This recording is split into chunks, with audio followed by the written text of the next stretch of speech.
Ladies and gentlemen, before we even get started, I want to continue reading some viewer comments. This is something I had begun in a previous video, hence to be continued. Here we are. Bookmarks are down below if you'd like to just skip ahead. We are a community of like-minded people, and I feel it's important to share others' opinions, so let's get started. Let's see, our first viewer comment comes from Lee Anderson. Money and fame and power is what people consider success. I consider having a moral compass and honesty, integrity, and using it in your daily life, doing no harm, the greatest success.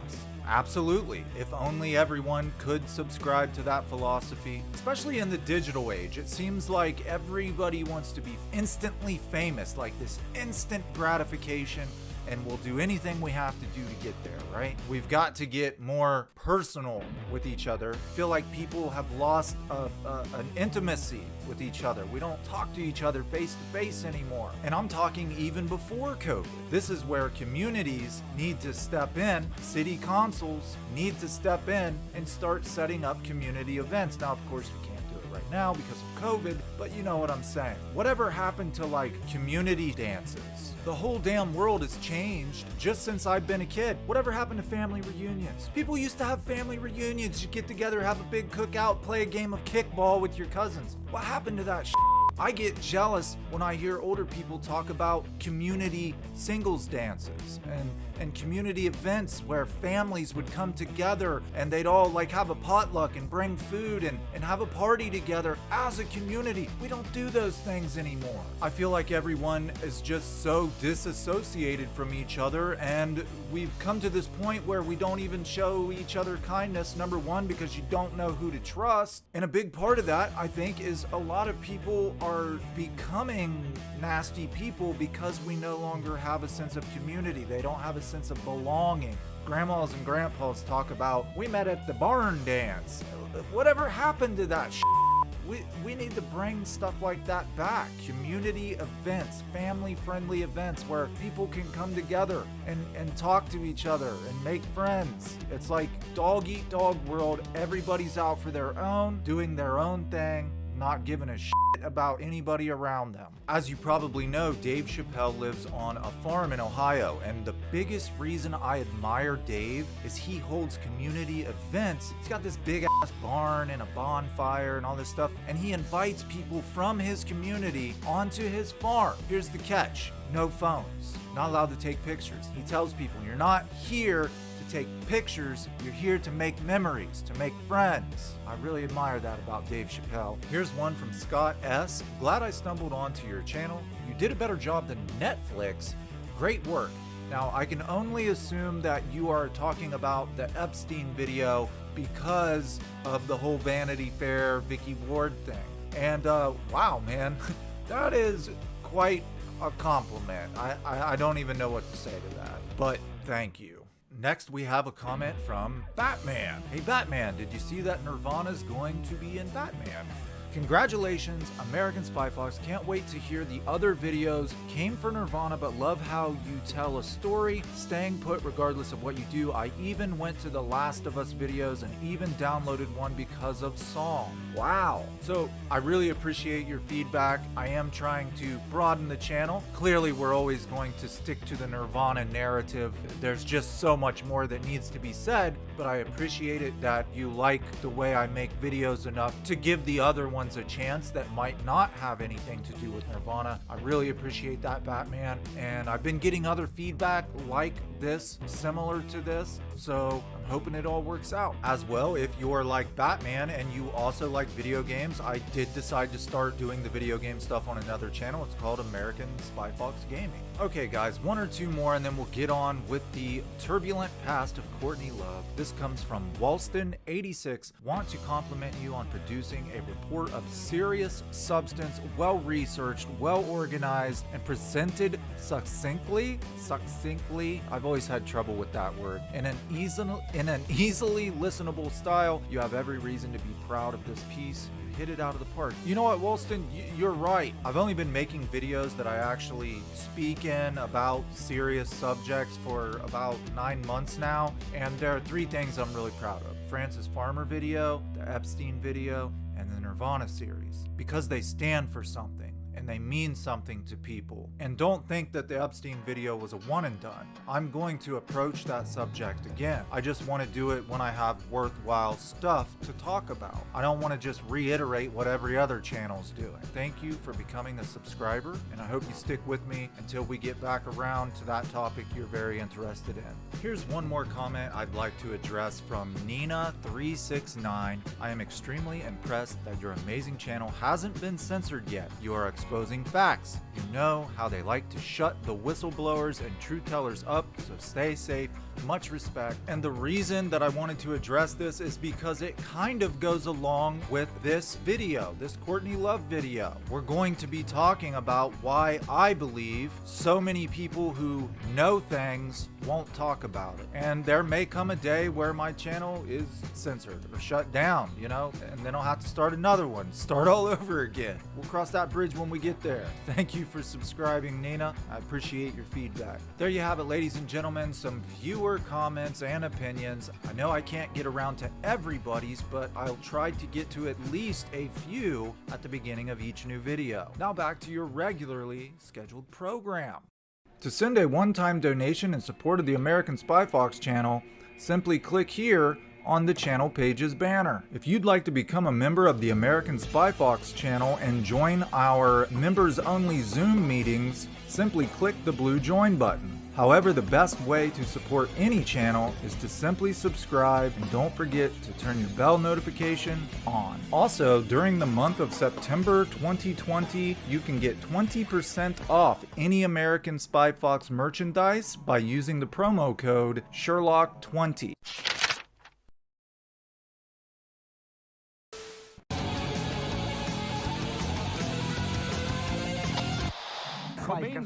Rome, the 4th of March 1994.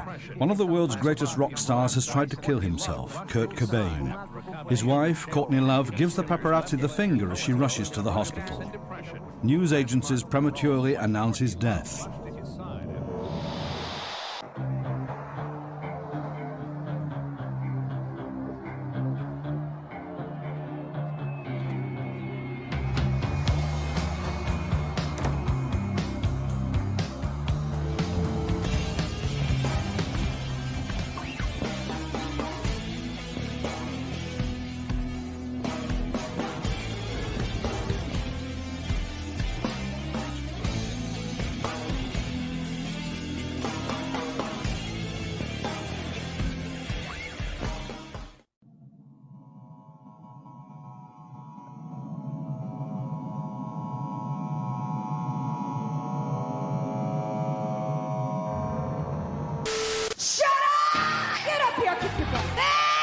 Maybe I'm deeply wounded. Maybe that's why screaming feels so good. Courtney had it really tough. She was a bandit. It was all about taking over the world. American rock. Suck it. We went on this adventure. The adventure involved too many drugs for me. He'd pass out and seek oblivion, and I'd have to slap him and put pins in his balls, put ice cubes everywhere, and it started to piss me off. I get picked on. They try and drag me to the loony bin. I get this because I'm the only chick standing, and I'm a crazy bitch, and I'm a widow, and it makes me sick. It's pathetic. Stop it. Seriously, or I'll kill you. Stop it, or I'll kill you. Have you ever heard any other celebrity say those words? It doesn't matter whether you're large or small, actors, actresses, musicians. Nowadays we have celebrities who are famous just because they have a big butt. YouTubers, they all get criticized. Courtney Love is the only one I've ever heard threaten the life of a critic. Courtney was so obsessed with controlling her own press that it led to a 12-page document, an infamous contract that every interviewer, every journalist had to read and sign an initial on key points before they were allowed to interview Courtney or any of the members from Hole. Perhaps you've never heard of this infamous contract. There's been mention of it over the years. I even found it in an article once. I forgot to bookmark it, but what I did manage to find for this video is an interviewer interviewer from Tampa, Florida, describing in the actual interview being presented with the contract and having to sign it before Hull would come into the room and do the interview. And what were the stipulations? Can't bring up Kurt, can't bring up heroin, can't bring up any murder theory. This is an article written by a journalist by the name of Barbara Ellen from Tampa, Florida. She's writing about her experience as she waits for Hull, the band, to come up into the hotel room and speak to her. I've been presented with the by now infamous contract barring me from mentioning any of the taboo subjects: Cobain, heroin, etc., unless Love decides to bring them up herself. But as it transpired, there was nothing remotely dull about Love. The article goes on to talk about how insane she acted during the interview. This is one of the few times I've ever heard that contract mentioned in an article. I'm surprised that Courtney allowed it to be mentioned at all, or perhaps they did it without her permission and probably pissed her off after the fact. Courtney even had every single person who worked with her. You gotta understand, when you have a big mainstream band, you got roadies, you got management, you've got assistants who are just there to kiss your ass and get your coffee. Have a coffee real quick. Or as the Melvins called them, Klingons. You got people who will do your bidding just because they want to hang out with the band, or your booze, or your cocaine, or whatever you need, your girls. Everybody had to sign that contract. Never mention Kurt, never mention heroin, never mention the murder theory to anyone, ever. And if you do, you get sued. I believe that this is a big part of the reason why so many people who were around back then, who may know something, won't talk. They signed a contract, they took money at the time, they thought it was in their best interest, and now they're bound by contract that they breached contract. Everything they've ever worked for could be taken away from them by Courtney's army of attorneys. One of Courtney Love's most famous quotes: "I am God and my 12 lawyers are my disciples. Do not with me." And now comes the point in the video where I'm going to tell you a very short story, one that I cannot prove. It's going to be one of the few times that I ever say something that I cannot prove. I have nothing to back it up, but I believe it to be true. I was contacted by someone who was a close personal friend of this man.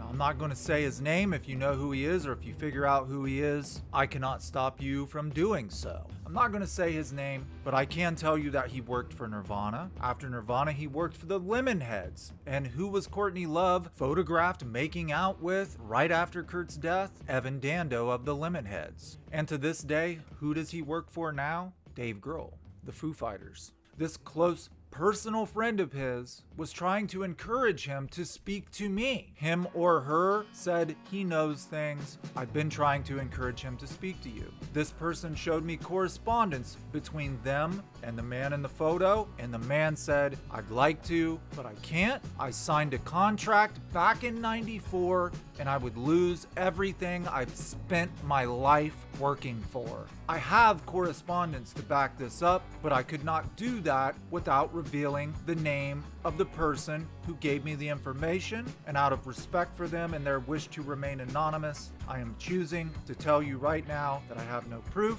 You can take it or leave it. Originally, I didn't put any stock into this. I thought maybe it was just somebody who had Photoshop who was messing with me. And then I started reading about this infamous 12-page contract that a lot of people signed back in '94. Also stipulated that any interviewer, didn't matter whether it was somebody for a local newspaper or MTV themselves, Courtney had to read and review the questions before the interview took place. They had to be okayed by Courtney, and then Courtney would tell her bandmates how to answer these questions. And what you're about to see is a little bit of rebellion in Eric Erlandson and Courtney Love punishing him for not following her narrative. Was there a feeling though that, well, you know, maybe back then I was just doing it because I was trying to live a rock and roll dream, and maybe at the back of your mind you didn't think you had it, but then you realized you did have it? Was there any I always knew I had it. What about you? Yeah, I always knew. Yeah, I never Sorry to sound arrogant here, but I think I was wearing these Eric's the pants most when he picked me insecure up. one. No, I think they're purple. No, and I don't think about it. Oh, they're green cords. Yeah, but you latched onto my arrogance. I hate your And she arrogance. let Yeah, on but you to. used it and created it to your own arrogance. Oh, that's right. I'm arrogant now. You're right. It rubs Well, off you on were you. arrogant Watch out for when you arrogance. It quit. rubs off on you. You would have quit when your girlfriend died. So, we know that Courtney would have had to have okayed these questions. We know that she would deliver her narrative to the rest of her band members, and they are expected to follow suit. Here we have Patty Schimmel and Melissa de Hoffmeyer following suit. But do they look arrogant? Their body language tells a totally different story. They look very timid and weak and self-conscious, and they're looking at Courtney out of the corner of their eyes to make sure it's okay they've even spoken. And we see Eric breaking the narrative very timidly, might I add. One that you can bet Courtney dictated to him right before the interview, saying, I'm not arrogant, I don't even think about it. And she punishes him like a dog. She rubs his nose in and makes fun of him for his love of Kristen Pfaff, who is deceased. She shames him, humiliates him, makes fun of his dead girlfriend. And what baffles me is he takes it like a little Watch out for arrogance. It rubs off on you. You would have quit when your girlfriend died. Go, Eric, for f***'s sake. I swear to God, I hate not having a guitarist. So we have a few questions that pop up just with the little bit we've seen and talked about thus far. Number one, what does Courtney's arrogance rubbing off on Eric have to do with him not quitting the band after Kristen dies? After all, plenty of bands go through the death of a member and continue on. What does Courtney really mean by that? Well, we could rephrase it. It's the same as saying, if you weren't as arrogant as I am, you would have quit when Kristen died. And then you start thinking about it from that perspective and you think, is she saying that they have something to feel guilty about? That it would have been more appropriate had they quit? Number two, why in the world does Eric allow Courtney to treat him as her whipping boy? How does she exert so much control and power over him and he just takes it? Recall this quote from Courtney Love to Kristen Pfaff. You fuck my guitar player, constantly make eyes at my husband, and now you're telling me how to sing. This is something that she said to Kristen when they were in Atlanta using a recording studio that Michael Stipe was known to use. You fuck my guitar player, constantly make eyes at my husband, and now you're telling me how to sing. Kristen was suggesting song arrangements during the recording process, and rightfully so. Kristen was a classically trained musician. She had every right to suggest song arrangements. Courtney didn't like it because Courtney doesn't like anyone showing her up. Just don't fuck with me because you'll regret it forever. This quote reveals a harsh tension between these two women. But have you ever asked yourself, what in the world does Eric have to do with Courtney? At the time Courtney makes this statement to Kristen, she's married to Kurt Cobain, and Eric's a grown man. He can do whatever he wants. He can be romantically involved with whoever he wants. As a friend to Eric, shouldn't Courtney be happy for him? No. She doesn't want another woman controlling Eric. She wants to control Eric. You fuck my guitar player. Courtney is saying, I'm a woman. I know that once you get with a man intimately and he develops feelings for you,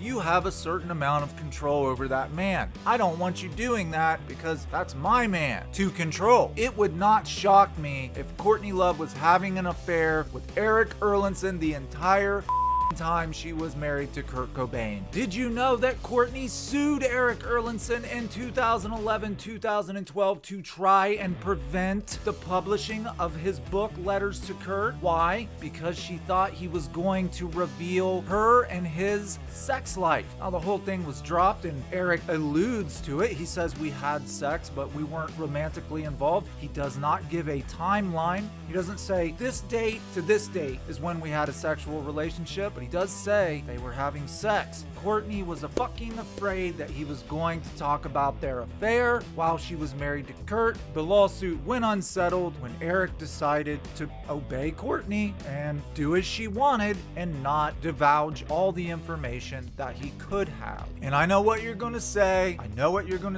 but Spy Fox, Courtney Love was friends with Drew Barrymore. Drew Barrymore dated Eric. Courtney was happy for him when he dated Drew Barrymore. Well, Drew Barrymore comes from a long line of Hollywood producers, actors, and actresses. The Barrymores are embedded in Hollywood like semen is embedded in a Super 8 motel bedroom sheet. And what did Courtney want to do? She wanted to break into Hollywood and be an actress. So of course she would use her friend's relationship with a famous actress whose grandfather was a famous Hollywood producer. Of course she's going to pretend to be happy for him, all the while using Drew Barrymore to find connections in Hollywood. And all of a sudden we have Courtney Love coming out starring in a role with Woody Harrelson. The People versus Larry Flint. Remember when Courtney went on David Letterman and flashed her boobies?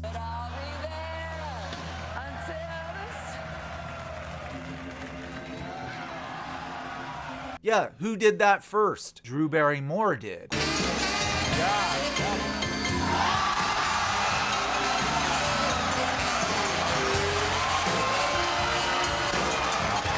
Courtney is a sponge. She comes across people and she sucks up everything they have until they have nothing left, and she walks away as that person, posing with their look, their image, their personality, possibly even ripping off their talent. And this is where we are really going to start to get into Courtney's past, her turbulent history, and take off with this new Courtney Love series. We're going to start from the beginning, and I'm going to show you how over the years Courtney came to fear rejection, and she came to want attention so much because of this early childhood rejection, just like Kurt had, but she went a different route. Kurt refused to change. He said, I am who I am, and if you don't love me for it, f*** you.